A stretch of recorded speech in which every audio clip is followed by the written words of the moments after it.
calling it Advent in the Midst of Adversity. And this is tonight, the first of 4 Mondays, when Bishop Barber is going to be in conversation with friends about the Advent text. So I'm lucky to be the friend tonight. Glad to be here. Glad to be here. And glad to be with all of you who are here and all of you who are online and joining. And while you're joining, go get somebody, call them real quick, and tell them how to get to the YouTube site. And go ahead and put it down every Monday at 8 o'clock. Every Monday at 8. For 4 Mondays. And so you don't have to be in community with us. You here physically, you can be in community with us online.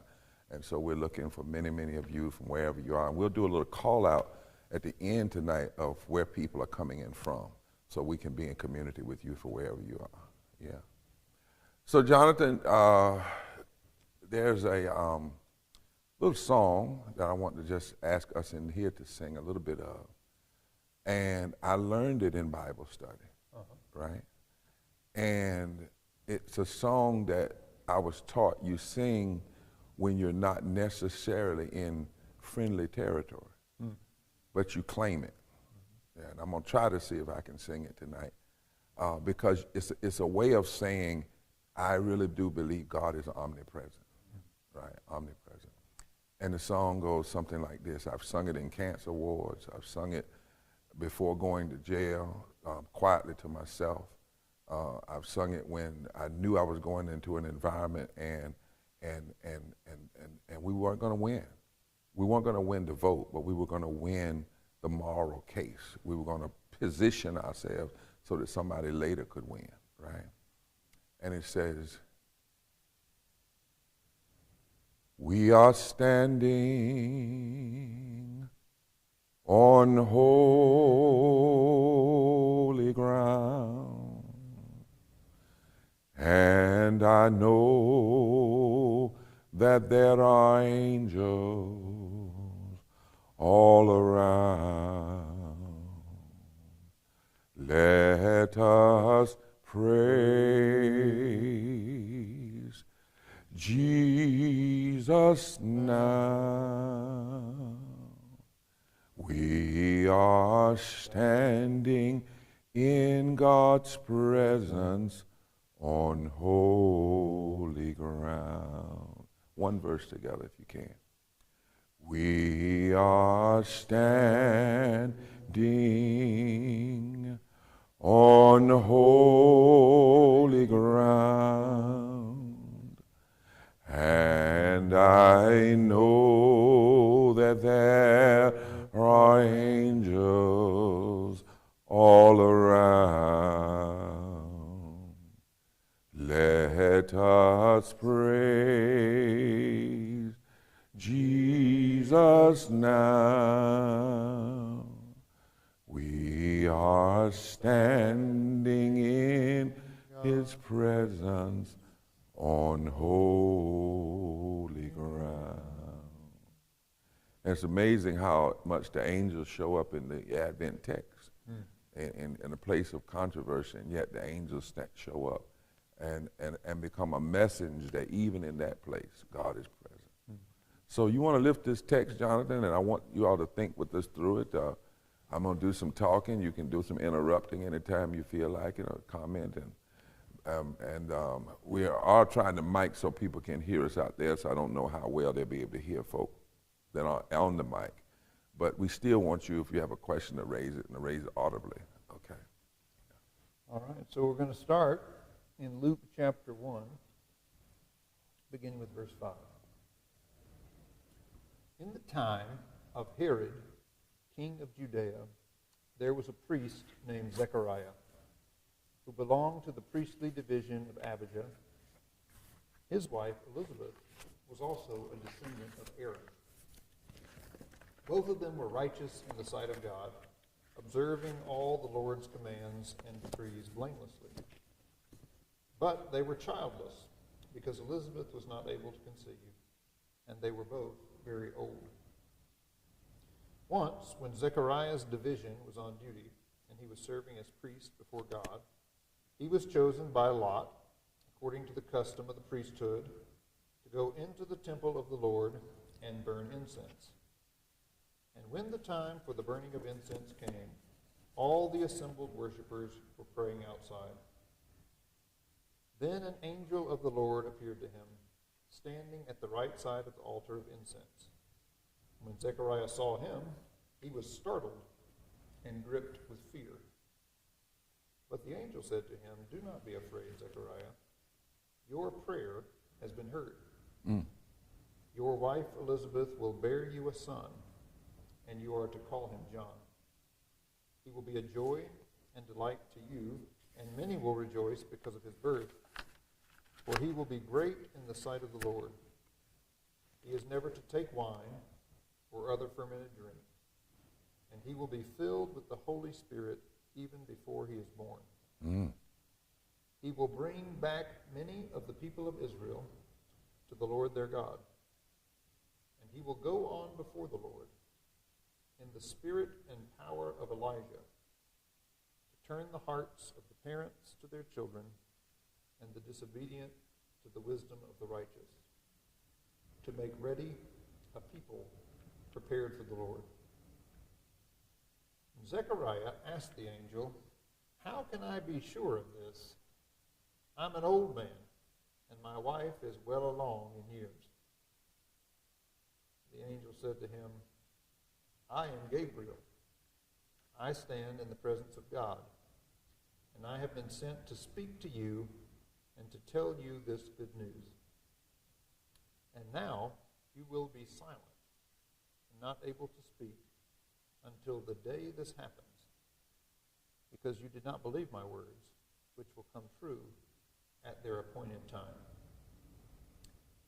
Meanwhile, the people were waiting for Zechariah and wondering why he stayed so long in the temple. When he came out, he could not speak to them.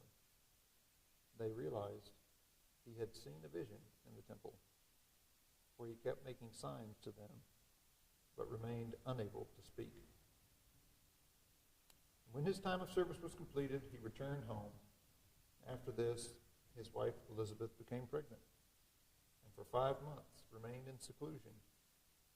"The Lord has done this for me," she said. "In these days he has shown his favor and taken away my disgrace among the people." To me, this is an extraordinary biblical text.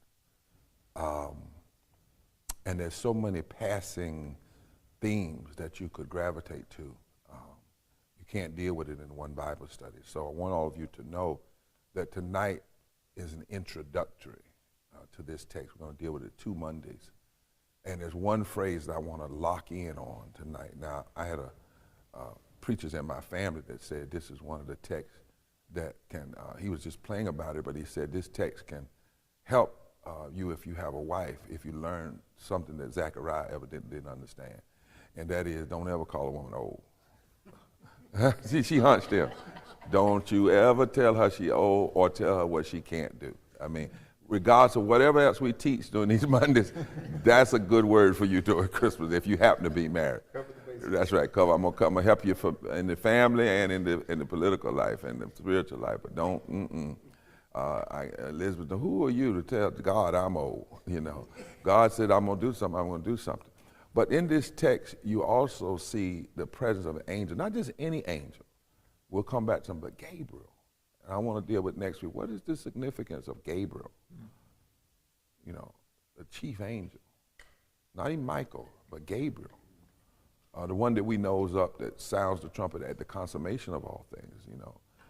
This sense that angels are predicting something that the people must be prepared for, otherwise they'll miss it. What's going on? We want to come back to that. What is it? Why is it that in the text it is noted the 2 families that Zechariah comes from and that Elizabeth comes from?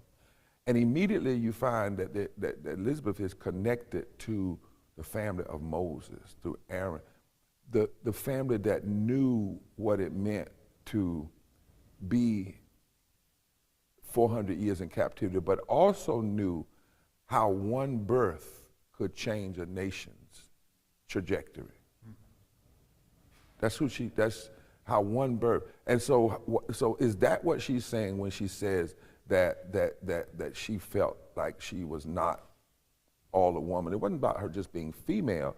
I think we're going to wrestle with the theological imprint of her saying, listen, I'm barren and almost feeling cursed, because she came from a tradition that when you were in certain situations, you expected God to send someone who would be a leverage, if you will, a turning point. The same way the slaves, Jonathan, used to hold up every baby right in the middle of slavery, hold them up high and said, maybe this is the one. And then they would say, there's no one greater than you but God. Slave masters around, slavery's around, injustice around, no way it looks like out, but every baby became a possibility of someone whom God would work through. And they get this announcement. We'll come back and wrestle with what this announcement. And that their baby would operate in this Elijah reality. Now, that means you got to know something about Elijah. What kind of prophetic work did Elijah do? It was controversial, just like Moses' work, just like Aaron's work. It was taking on empire, right? So there are a lot of things, but I want to hang my hat tonight, that's an old term from down south, on this one phrase, because when I studied Bible in seminary, we didn't pick up the Bible first, interestingly enough. I mean, we read the text. We weren't anti-Bible. But when we read a text, the first thing we did was the Zitz and Laban, the setting of the text, the history, what's going on around the text as an interpretive grid for what's going on in the text.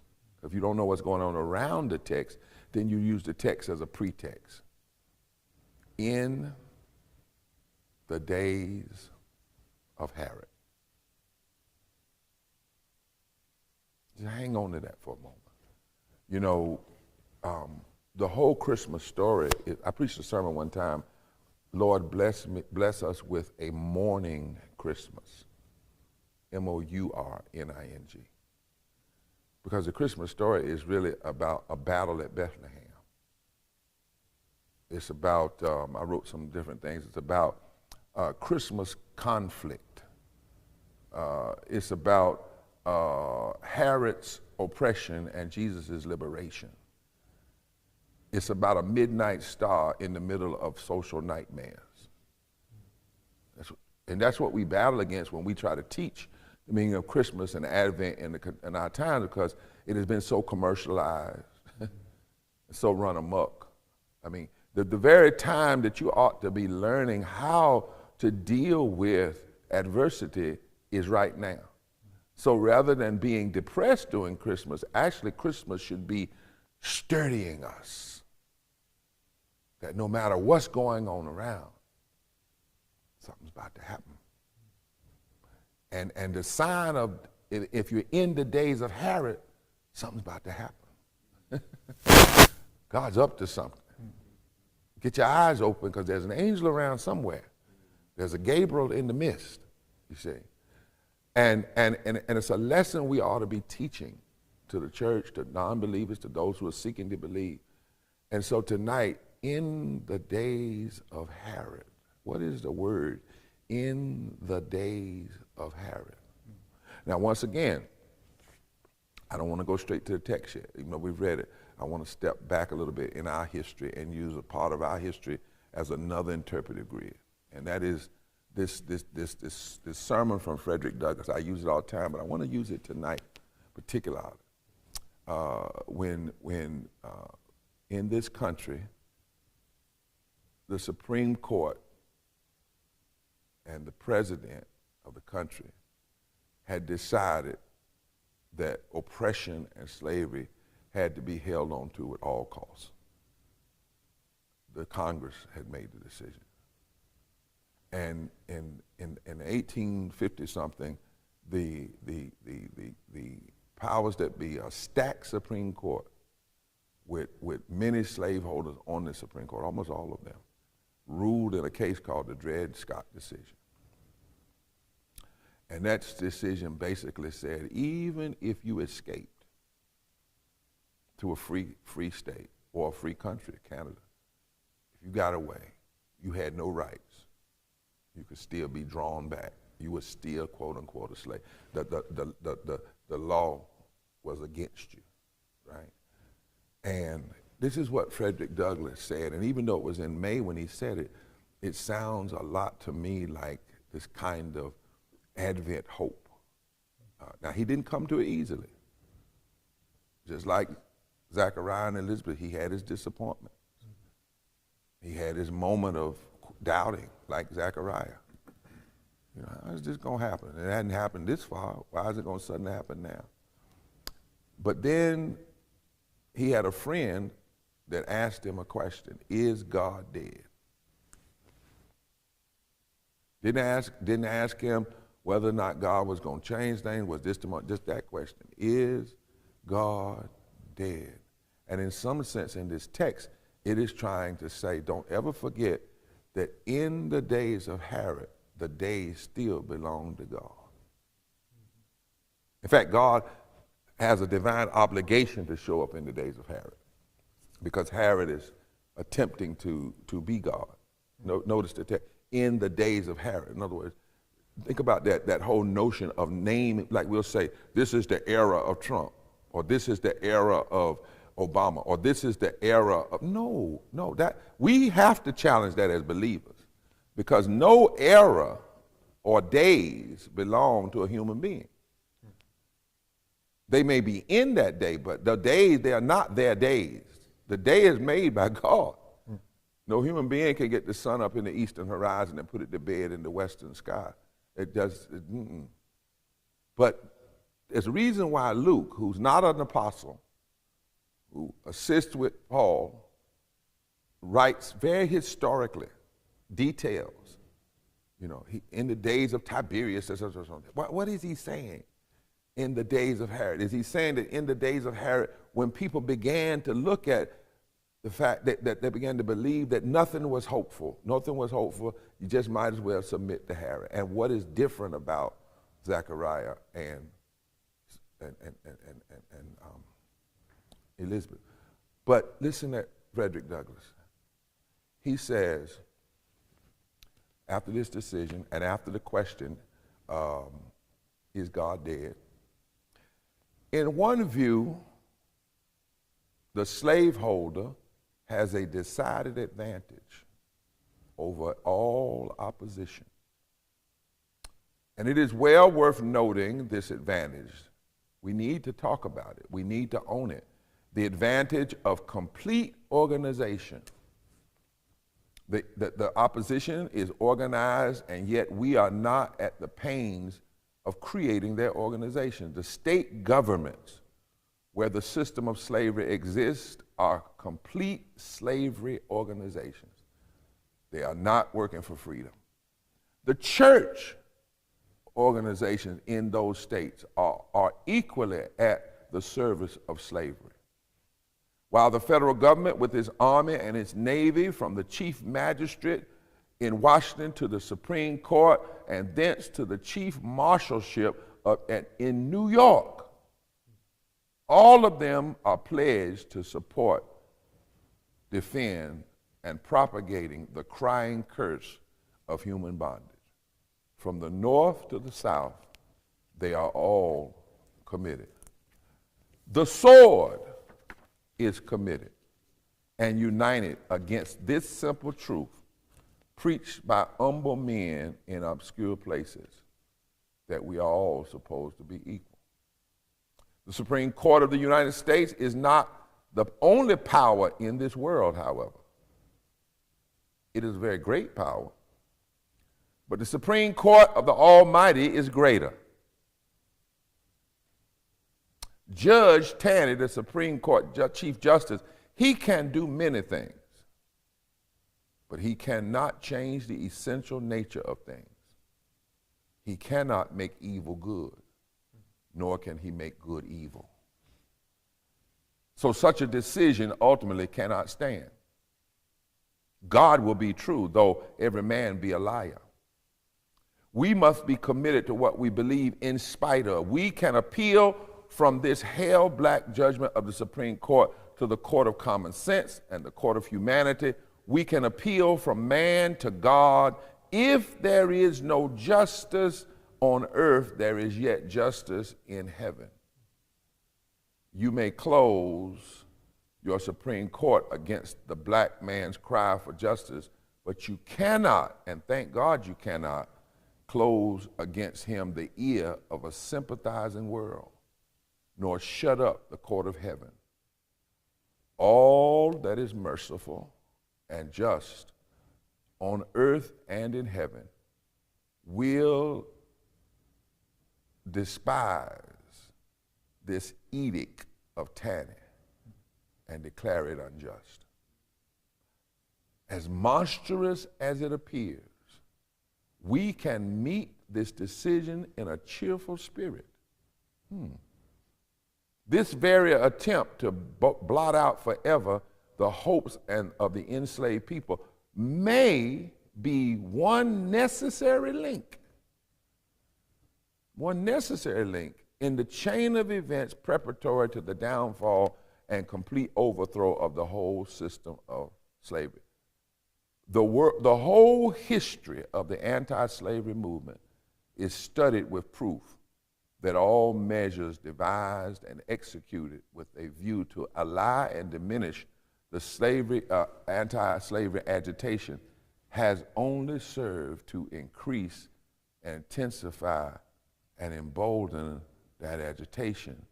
So my friends, stay firm.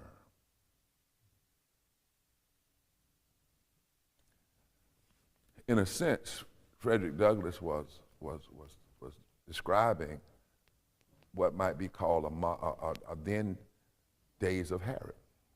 And I say that, Jonathan, because I went hanging out with my Mennonite friends on Google, our peace theology brothers. And I found a critique that they did for Advent. And they talked about Jesus and Herod. Two kinds of kings. Two kinds of kings. Listen to what they say. The tidings of Jesus' birth are the tidings of a new expressions of God's abundant mercy and healing. This was published in 1998. Often in the story of Jesus, we see conflict in how King Herod responded to the news of Jesus' birth, the slaughter of the innocent, in how the people in his hometown sought to throw Jesus over the cliff, in his conflict with religious leaders throughout his ministry, when Jesus was executed by the Roman Empire as a political criminal, labeled King of the Jews. The Mennonites and I said, you have to know this history, this time, the days of Herod. Why did Jesus' way of life, one from all accounts peaceable and loving, lead to such conflict? At the time of Jesus' birth, wise men from the east visited King Herod, Matthew chapter 2. They asked, where is the child who has been born King of the Jews? When the Herods heard this, he was frightened. He summoned the religious leaders to ask where the anointed one would be born. He knew he was not the divinely appointed King of the Jews, even though he professed to be the one. Does that sound? He knew he wasn't the one, the Savior, the divine one. But he propagated that. Which may suggest that sometimes the people hollering the loudest about how powerful they are and what kind of mandates they have are actually scared. And what they are most scared of is a people truly committed to love and justice and peace exposing their hypocrisy. Because see, when love will stand up to hate, even if hate kills it, hate then becomes scared because hate doesn't know what to do to love that won't bow down. That's what martyrs do. That's why martyrs inspire movements. Martyrs don't inspire funerals. The interesting thing about martyrs is martyrs bring people to life. They die, but their death is like the fertilizing blood of resurrection. Because in their martyrdom, they expose the weakness of hatred. That it is possible to say no in the days of Herod. The Mennonites go on to say, Herod knew his status as a ruler was tenuous. He knew he did not really have the majority. He gained and maintained his power through brute force and lies and political manipulation. He knew he was not beloved, as though he tried to act. He had little support from the common people around him. Most of them weren't even concerned. They were trying to make it. They really weren't in the political fray. Discontent with his rule was so high that he knew only a small spark could create a firestorm of revolution. So Herod, though he talked bold and brash, lived in constant fear. No matter how many enemies he tortured, no matter how many of his political enemies he went after, he knew their number kept growing. Herod asked the wise men to stop on their way back to let him know where this special child would be born. The wise men found Jesus, gave Jesus gift, and then they were warned in a dream not to return to Herod, and Jesus' father was also warned. So he took Mary and Jesus away into Egypt, and they stayed there for several years until Herod died. And when Herod realized the wise men had tricked him, he was furious. He sent for and killed all children in and around Bethlehem who were 2 years old and under because he was in complete fear. This was only the latest of his extraordinary acts of brutality. Earlier, he had his 2 oldest sons murdered. This Herod didn't even trust his sons. Because he feared they were plotting against him. And the text says, in the days of Herod. What does that say to us? What does that say to us? That Zechariah and Elizabeth were faithful. These two who had these ancient connections to 2 different forms of families that were involved in liberation. That in the days of Herod, this is a killer. This is somebody that does not want the history and the lineage of Moses and liberation kept alive. This is someone who bought off the priesthood, didn't want the priesthood lighting the incense and acknowledging the presence of God. He didn't want people in the Holy of Holies. He did not want people worshiping God of Yahweh, Jehovah, the God of liberation. He did not want anybody talking about the prophets like Elisha. He knew the history because he was half and half himself. He knew the history, right? He knew how one prophet could stir up a whole lot. He knew the stories. That if God got a hold of one prophet, all the false prophets of Baal could die in water, could just be drowned to death. He knew that if the right prophet got free and born, he knew the story that there was another baby that was born in a basket and ended up being raised inside of Pharaoh's house and then became Pharaoh's problem. And he knew those stories. He knew that this story of this baby that grew to be a man that got kicked out and yet came back not with a sword but with a staff, and seeds started parting and movement started happening. So the last thing he wanted was anybody that dared to be faithful, that dared not to worship him, that dared to keep hope alive in the worship. And the text says, in the day of Herod.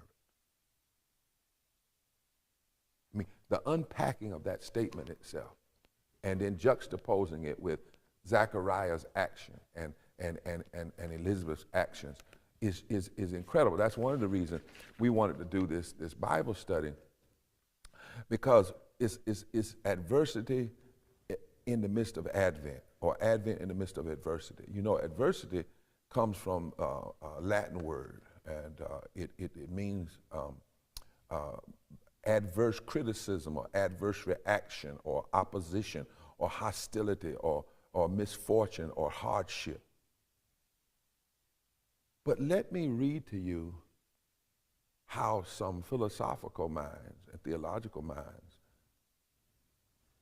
have talked about how we should refer and respond to adversity. And if we can agree, would you all agree with me, that in the days of Herod is a way of stating in a time of great adversity, in a time of great hostility. I mean, if you have a leader on the throne who's willing to kill his own children,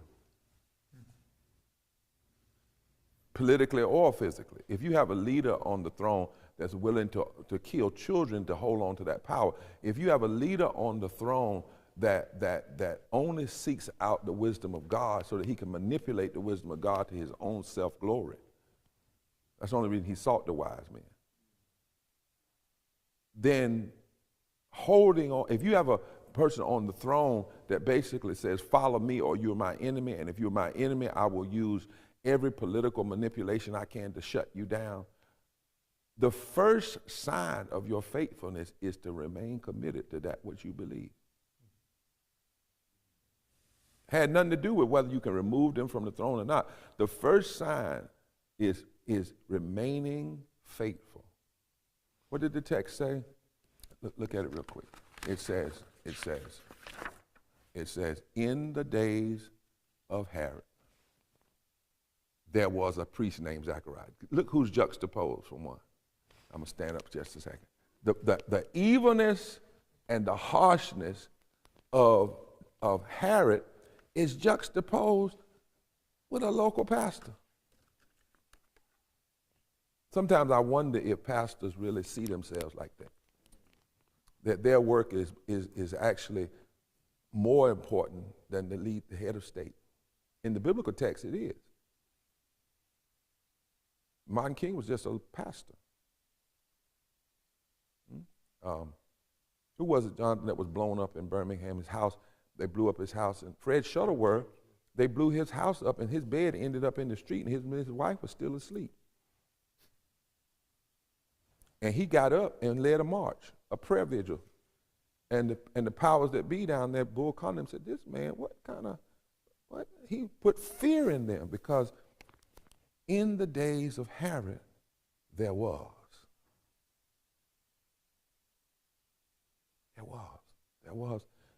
a priest who was representative of a community that was, in some sense, just by being faithful, a direct opposition to Herod. I sometimes wonder, do local churches and local gatherings, local communities see themselves as that? That's the first thing you have to have, is local communities of opposition, just by being faithful to what you do. There's a young lady that wrote a poem, Venus, her name is Venus Williams, and she wrote it after the election a few weeks ago, and she said, do not ask me what will we do now. She said, what were you doing Monday? What were you believing Monday? If you believed in truth Monday, if you believed in justice Monday, you believed in health care for all Monday, if you believed in, what do you mean, what do we do now? The first thing you do is keep believing what you believed on Monday. You believe it on Wednesday, even if Herod got elected on Tuesday. In the days of Herod, let me see if I'm reading this right. There was a priest named Zechariah, who belonged. Notice another thing. Herod is lifted up in the text singularly.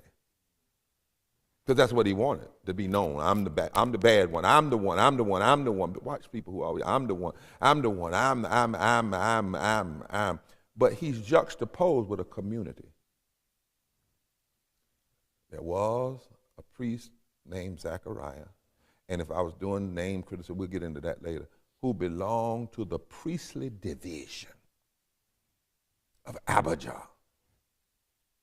And his wife was also a descendant of Aaron. In other words, yes, you got Herod, but you got a lineage that's still existing that traces all the way back to those priests that were a part of the Moses-Aaron tradition, who were formed and stood against the oppression of their day, or in the days of Pharaoh. The text may be saying, in the days of Herod, is how folks said, no, Luke was writing as a Gentile, but Luke wanted to be clear, no, it ain't just Herod's day. Herod might have been this lone figure everybody's scared of, falsely appointed by the Roman people, put in place by money, put in place by power, but right in the same midst, there was this liberation community. And guess what? It had been successful. Even when it looked like it wouldn't win. Zechariah and Elizabeth were a part of a community that knew even after someone has beat you 400 years, the day may come when liberation comes. And it says, notice the second verse. It's still, I love the way this text never goes singular when it talks to Zechariah and Elizabeth. It does when it talks about Herod, but the next verse says both of them. Both of them. Both of them were righteous. And you know the translation of the word righteous can also be just or justice. So both of them were justice seekers. Both of them were righteous. Both of them lived. Both of them said no to Herod's way. Because the way most people were, you want to go along to get along, there were a whole lot of divisions of the priesthood that ended up flowing with Herod. We learned that later on in the Easter stories and in the stories of Good Friday and Lent. Well, a lot that gave in. But these two who came from Abijah and Aaron, who had these deep roots in liberation, you would write, if you're studying this, what kind of roots do you have?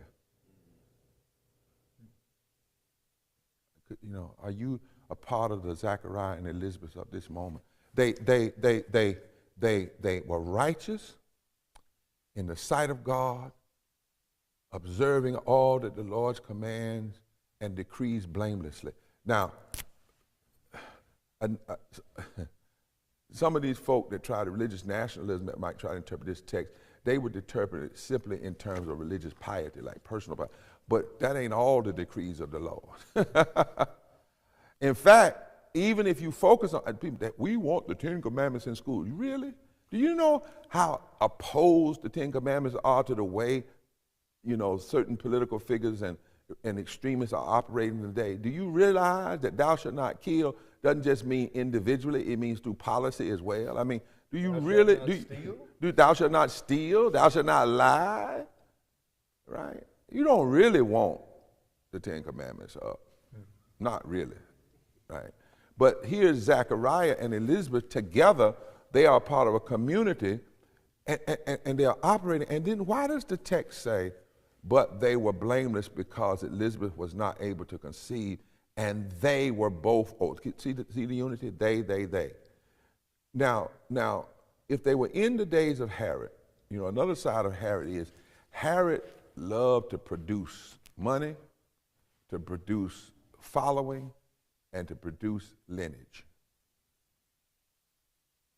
So Zechariah and Elizabeth could have been discouraged by saying, here we are serving the Lord. Here we are doing the right thing. Why won't God give us a Moses? Why won't God at least give us a chance? We're old. We can be faithful, but we're old. We can't do the battle. Why won't God? That's Lord. Why just give us? We've been faithful, but I want to say something at the end about what this means. But I want you to think about it. To be faithful to God when Herod is powerful enough to keep pushing out propaganda and emails and texts and tweets that you've lost. And you can't win because everybody's with me. In the days of Herod. In the days of Herod. In the days of adversity. I want to come back to that next one because I want to talk some of the Herod, but I want to read these quotes and then end and just have some conversation. I read you about the adversity. Howard Thurman said about adversity, when you're in the days of Herod, you're in the days of great political adversity. And a lot of you who are out there are struggling with this moment that we're in the first time. But the things that you hear, the things that you see people being appointed to, and they're contrary to the offices they are even being appointed to. But remember what Freddie Douglass said, this might be a necessary link. There are times you have to be faithful enough to be the contradiction to what's going on, because what's going on will eventually expose itself. So hate needs the contradiction of love. Injustice needs the contradiction in whatever manner that contradiction comes. Because hate and evil is always going to go too far, because they're rooted in a sense of pride, a sense of godness, that they are God, that they rule, that rule language, I am, I alone can fix things. Maybe I'm the one. There is a sense within the universe and the divine that attitude eventually has to be challenged and exposed as weak. Herod had to be eventually exposed. The question will we be faithful enough to when the exposure comes forth, people don't just turn to nothing. They will have some folk that are faithful enough to say, I told you so, but not in a spiteful way, but in a way. Listen to what Howard Thurman said. Whatever may be the tension and the stresses of a particular day and moment in time, there is always lurking close at hand the trailing beauty of forgotten joy or unremembered peace. Howard Thurman, The Meditation of the Heart. Zechariah and Elizabeth represent the trailing beauty of forgotten joy. In other words, they keep alive the tradition of hope and love and justice in the face of their presence, their old presence. They're old folk, but they're necessary because they keep folk reminded of the traditions before, where God's people had the victory of love and hope and truth. And sometimes that's the first witness we have to have. Jesse Jackson used to say, just keep hope alive. Just keep hope alive, right? It's got to stay alive long enough. No, it's got hope alive in the midst of hell, hope alive in the midst of hatred. Walter Wink said this in The Powers That Be, a theology for a new millennium. If you ought to read Walter. He said, the command to love our enemies in times of great adversity reminds us that our first task toward our oppressors is priestly and pastoral, to help them recover their humanity. See, Herod's part Jew. He knew this tradition. So in some ways, Zechariah and Elizabeth are ministering to him. He doesn't ever accept it, but he could have, because they were keeping the tradition alive. Quite possibly the struggle and the oppression that gave it rise have dehumanized the oppressed as well,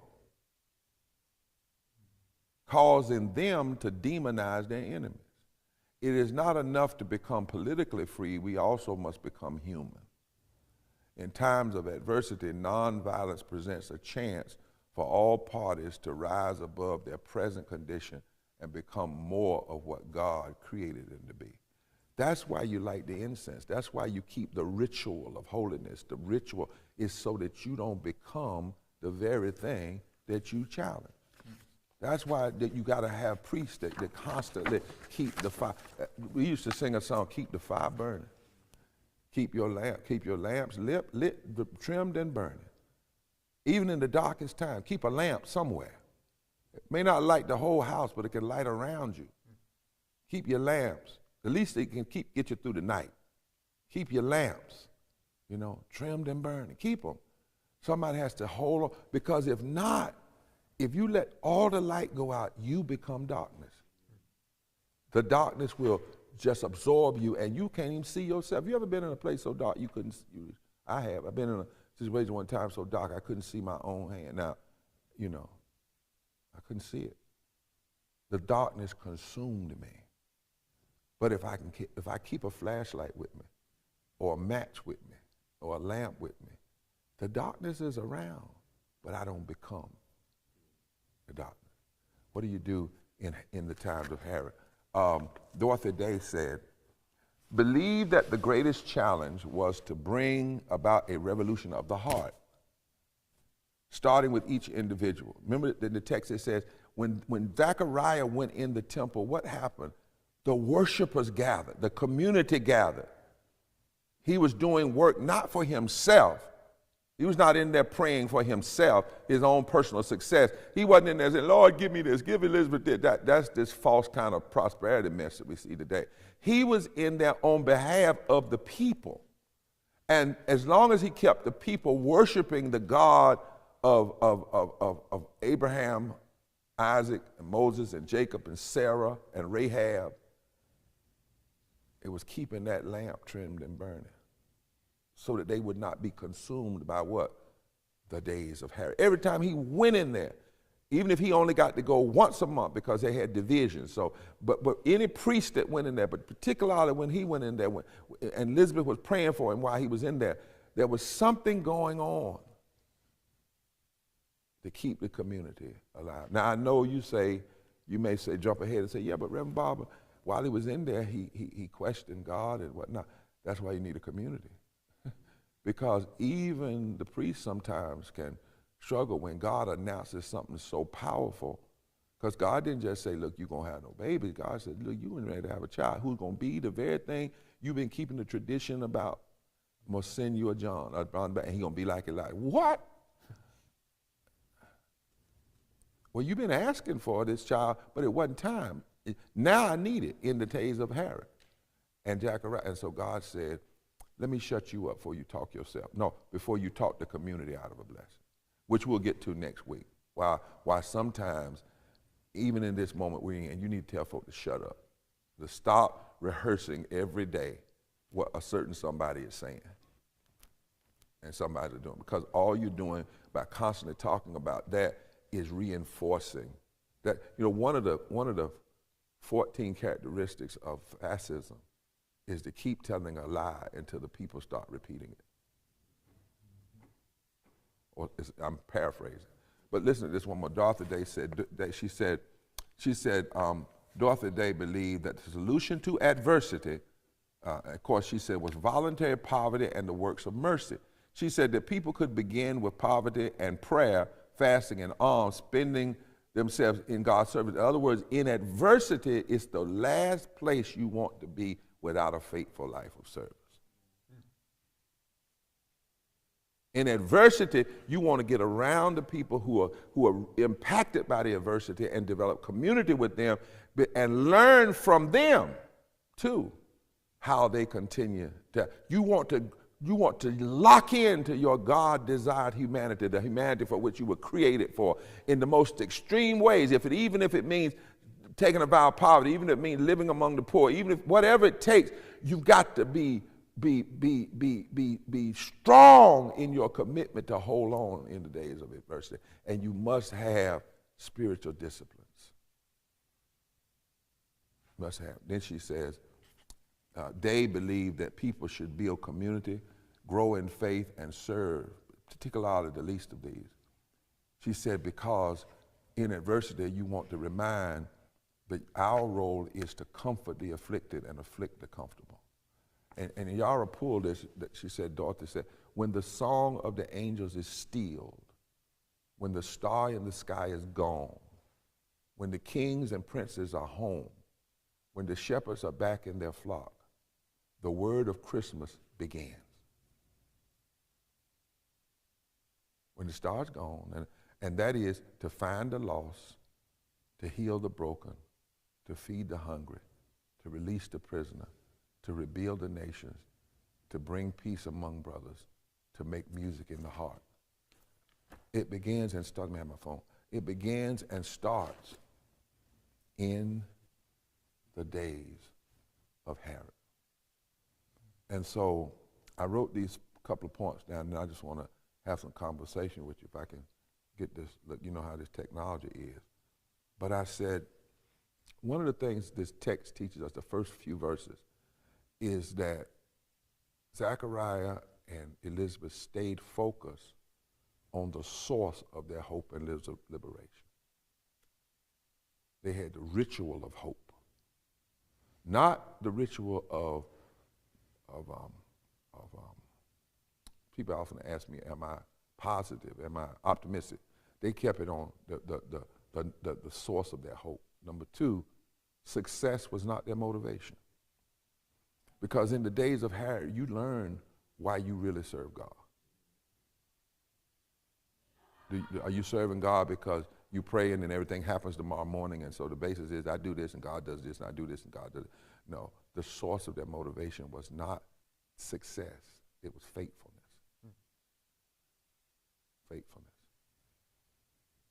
And then the next thing, they sustained community in the midst of the architects of division. They sustained community. And then next, they spoke against God in a moment of God speaking. You have to deal with that, and we will next week. What does that mean that when it gets to you? and you say, God says, Gabriel, and that's why he has to say, wait a minute, Zechariah, I'm Gabriel. You know who you're talking to? Now shut up. Right. And then the fact that God shut them up so that God could speak. And so that God could speak through his actions of bringing John the Baptist. And then there's this great place in the text we'll look at next week where it says, and John would have the Holy Ghost even before he was born. You know, John would be committed. I don't know right now who's being born in this moment of adversity to be that which will lead a new season of hope and justice and love. But I do believe this text that in the days of Herod, God always has a faithful remnant. In the days of Herod, in the days of adversity, in the days of strife, there was a priest named Zechariah from the tribe of Abijah, and his wife was a descendant of the priesthood of Aaron. That one text has grabbed me these last few days and said, don't you dare join the fray of acting like these days that we're in belong to any one politician or anyone elected for your role as a minister, your role as ministers and students. We must be the Zacharias. You must be an Elizabeth of this moment of adversity. You must be adverse to the adversity. Not with false hope and false optimism, but distinctly with a faithfulness that says the days. There's a text in the Psalm that says, my times are in God's hand. My times are in God's hand. And in this moment, we must claim that. So what do you think about this text? What are some insights? What time do we have, John? about 9 o'clock. Uh-oh. One thing, just to respond, is I think one thing that comes out of the text is that faithfulness might mean you need to be quiet for a minute, but it doesn't mean that you'll never have anything to say. Exactly. Because Zechariah's song comes out of the silence on the other side. Exactly. So that might be especially important for, those of us who really want to say something but need to wait to know that a time is coming, right, when all that you've learned and all that you've paid attention to in the tradition can flow out, right? And he's able to sing a song that says all of what this tradition has offered is now real and present to us, and that's a word of hope. Mm-hmm. I think there's a time for silence and there's a time to speak, Mm-hmm. and it's a powerful thing to see how silence is faithfulness sometimes. Yeah. It's not like he's being punished. Mm-mm. He just needs to be quiet for a minute. Well, that's what my auntie said. God shut him up for the blessing. Yeah. And I think there's a time God, like for instance, I've been getting a lot of friends and they're saying, what are you going to do on the inauguration day? And I said, we feel like, I don't want to hear what he got to say. What? Be quiet. You need to listen. First of all, if the power of life and death is in the tongue, let him say what he's going to say.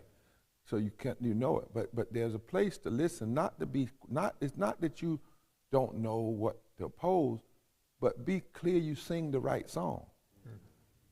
So listen very clearly. I think me as a folk ought to, I don't care how vicious, vile, or vitriolic it is, you ought to gather folk and listen. Because it's still God's day. So hear what Herod is saying. If the wise men did, that don't mean you following it. It means if you listen enough, you'll know what not to follow, right? You'll actually know what to do. But if you're not listening, you're missing out. And in a sense, God said, I'm going to make you listen. I'm going to make you be quiet.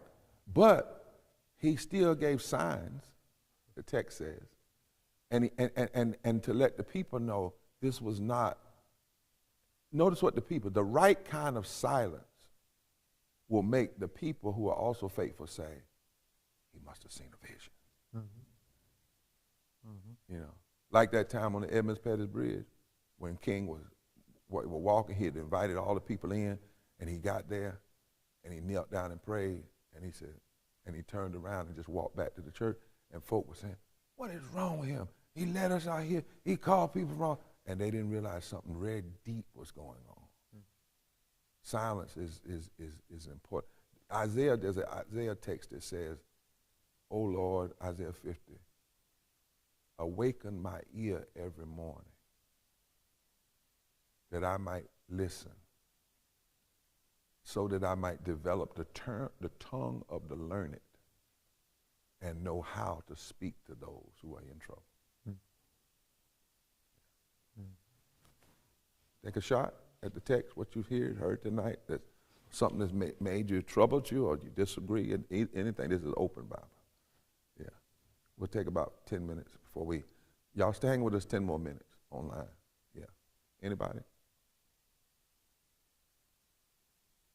Maybe a time for silence. You just want to stick with it, stay with it, but go ahead. What were you? I think it certainly makes me think of Albert Thurman's ministry in The Disinherited. Okay. And the way that time of adversity, these are people who constantly live with their backs against the wall. Uh-huh. And as someone who, just based off my identity and background, does not have my back against the wall like very often, it constantly makes me think of what are the right ways to interact in these situations, support or shut up in different times.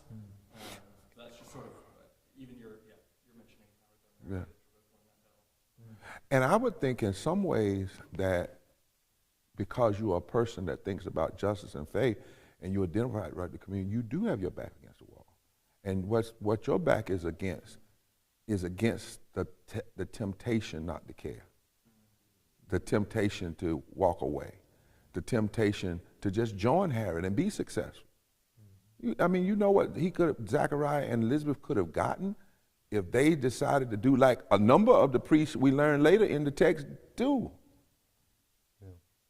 But they maintain a tradition. I've often wondered, what was their life like in those latter days? When who brought this boy into this world?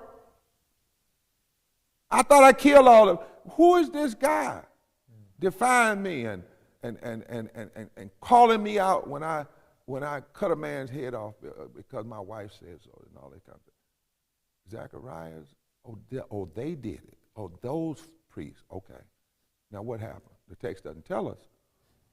But in a sense, sometimes, because Howard Thurman says that the greatest question of life is what do you do in relationship to the disinherited? So in a sense, the disinherited may know they're disinherited, their back's up against the wall, but they're fighting back.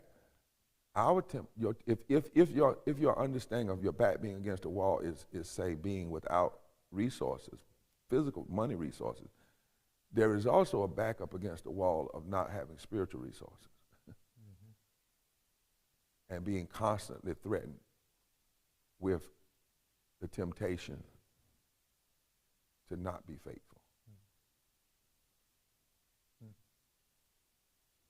I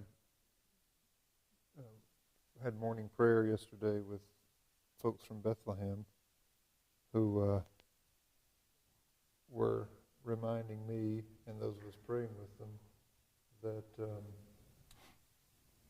the story that is in the midst of adversity that we're talking about tonight is one that they are remembering this year in the place where Jesus was born, in the midst of their own adversity. Everybody who was on the call with us has had loved ones killed in the war there. And their question was a challenge, one that I think those who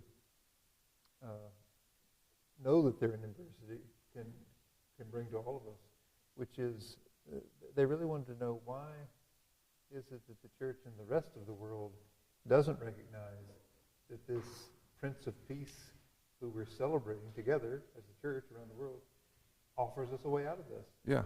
Why is that not on everyone's mind? Right. That's what they wanted to know. Right. Yeah. Where is the Zachariah Elizabeth faithfulness in this Advent season, this Christmas season, as opposed to just accepting the gross capitalism and greediness and goriness and pridefulness of Herod in the modern sense? Because Herod is real comfortable with other folk dying as long as he gets his stuff. He got a certain payment from Rome, certain payment from Caesar, and his job was to keep down things in this province. Where is the Zachariah Elizabeth faithfulness, and particularly the faithfulness of those who believe in the tradition that teaches us God from the position of Abijah and Elijah. Because Elijah's ministry was a ministry against overwhelming odds. Yeah. Yes, sir. Any question, comment? Okay. Well, I wanted to say thank you for inviting us into Bible study. A lot of people I've talked to over the past few weeks have said, I really want to go back to the Scriptures. I really want to study the Bible. I think a lot of people are being led to this. So I hope some of those folks have been able to join us tonight. I think others, you can spread the word. Bible study is going to continue for the next 3 weeks. But I wonder if you would close us with a prayer. And Jonathan, our goal with this is not to have all the answers, but to just cause us to wrestle with the text. This is my prayer, and it's a very simple one. Is that in this moment of adversity, that we will be the contradiction to Herod impulses and influences, and will accept our calling in this moment to be faithful to keeping the incense lit, to keeping the word first, to keeping the tradition of liberation alive, to keeping a faith that we will not accept a narrative that says these are the days of anybody, but the days still, even now, of the possibility of God doing an Elijah thing. Whatever that Elijah thing is, we'll talk about that Elijah thing right in this moment where so much looks like hope has been dethroned politically and other ways, that we would keep lighting the incense, keep being faithful to all the decrees, even if success is not quickly. Lord, keep us faithful, faithful, faithful, faithful, faithful. Amen. Amen. How many folk do we want to tell them? Yeah, just a second. Okay, we've got people in St. David, Arizona. Hey, from Arizona. Arizona. Yeah, Augusta, Georgia, Augusta, Georgia, bless you. Claremont, Florida, Kissimmee, Florida, Claremont, Florida, good to see you tonight. Be with us. New Jersey, Edison, New Jersey, New Jersey, great. Somerville, Massachusetts, Somerville, Massachusetts. Bennettsville, South Carolina, South Carolina, Bennettsville. New York, New York, New York. Old Neat, Maryland, Old Knee, Maryland. That's right. Manassas, Virginia, Manassas, Virginia. New Orleans, New Orleans, glad to have you on. Health City, Alabama, Pell City, Alabama. Albuquerque, New Mexico, Hey, New Mexico. and a whole lot of folks from North Carolina. A lot of folk from North Carolina. Did we get anybody across the waters? Did you see? Where? Across the waters, other country. Oh, that was just the United States. Yeah. We're going to talk to some folk across the water or other countries. Don't see any right Okay, well, we'll send a message to them. I'm sure there was some on, but to all of you, and if we didn't call your city's name, we are glad that you're here. Please go in the comment section of the YouTube and put something there. Join us again. Same Bible time, same Bible place, Monday, 8 o'clock for the next 3 Mondays as we talk about Advent in the midst of adversity. God bless you.